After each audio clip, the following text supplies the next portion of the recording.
اللہ ताला ने सूरह कहफ में फरमाया, जिसका तर्जुमा है, वो लोग कहने लगे, ए जुल्करनैन, याजूज और माजूज लोग मुल्क में बहुत फसाद मचा रहे हैं।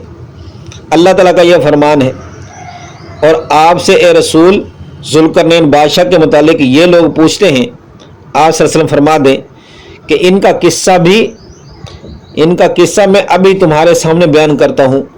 हमने उसे ज़मीन की हुकूमत दी थी और हमने उनको हर तरह का सामान अता फरमाया था। फिर वो एक सिम्मत चल निकले। अल्लाह ताला ने का इरशाद है, जिसका तर्जुमा, तुम लोग मेरे पास लोहे की चादरें लाओ, यानी कि टुकड़े करके लाओ। जब इनके पास दोनों पहाड़ों के बराबर दीवार उठा दी गई। बैन सदफ़ैन की तफसीर में मनकूल है, जुल्करनैन ने अमले से कहा कि अब इस दीवार को आग से झोंको, यहाँ तक कि जब उसे आग बना दिया तो कहा, अब मेरे पास पिघला हुआ शीशा तांबा लाओ, मैं इस पर डाल दूं। अफ़रग़ अलैहि क़तर के मानी है कि मैं इस पर पिघला हुआ शीशा डाल दूं। कतर के मानी है, बाज ने लोहे पिघले हुए से किए हैं और बाज ने पीतल से। इब्न अब्बास रज़ी अल्लाह तआला अन्हुमा ने इसका मानी तांबा बताया है। याजूज मजूज के लोग उस सद के बाब इस पर चढ़ न सके, याजूज माजूज उसमें सुराख भी ना कर सके। जुल्करनैन ने कहा, यह मेरे परवरदिगार की एक रहमत है।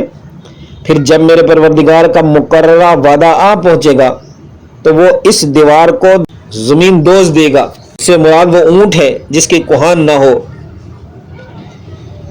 और वह ज़मीन जो हमवार होकर सख्त होगी हो, ऊंची ना हो, और मेरे रब का वादा बरहक है। उस रोज़ हम इनको इस तरह छोड़े देंगे कि बाज इनका बाज से गिड़मिड़ हो जाएगा, यहाँ तक कि जब याजूज माजूज को खोल दिया जाएगा तो हर बुलंदी से दौड़ पड़ेंगे। कतादा ने कहा कि हदब के मानी टीले के हैं। एक सहाबी रसूल ने फरमाया कि मैंने उस दीवार को धारीदार चादर की तरह देखा है, जिसकी एक धारी सुर्ख और एक काली है। इस पर हज़रत सल्लल्लाहु अलैहि वसल्लम ने फरमाया, वाकई तुमने उसको देखा है। नबी करीम सल्लल्लाहु अलैहि वसल्लम उनके यहाँ तशरीफ़ लाए तो आप सल्लल्लाहु अलैहि वसल्लम कुछ घबराए हुए थे। फिर आप सल्लल्लाहु अलैहि वसल्लम ने फरमाया, अल्लाह के सिवा और कोई माबूद नहीं। मुल्क अरब में उस बुराई की वजह से बर्बादी आ जाएगी जिसके दिन करीब आने को हैं। आज याजूज माजूज ने दीवार में इतना सुराख कर दिया है।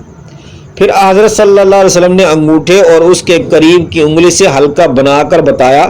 उम्मुल मोमिनीन ज़ैनब बिन्त जहश रज़ी अल्लाह तआला अन्हा ने बयान किया कि मैंने रसूलुल्लाह सल्लल्लाहु अलैहि वसल्लम से सवाल किया कि या रसूलुल्लाह सल्लल्लाहु अलैहि वसल्लम, क्या हम उसके बावजूद हलाक कर दिए जाएंगे कि हम में नेक लोग भी मौजूद होंगे? आपने फरमाया कि जब फस्क व फजूर बढ़ जाएगा तो यकीनन बर्बादी ही बर्बादी होगी।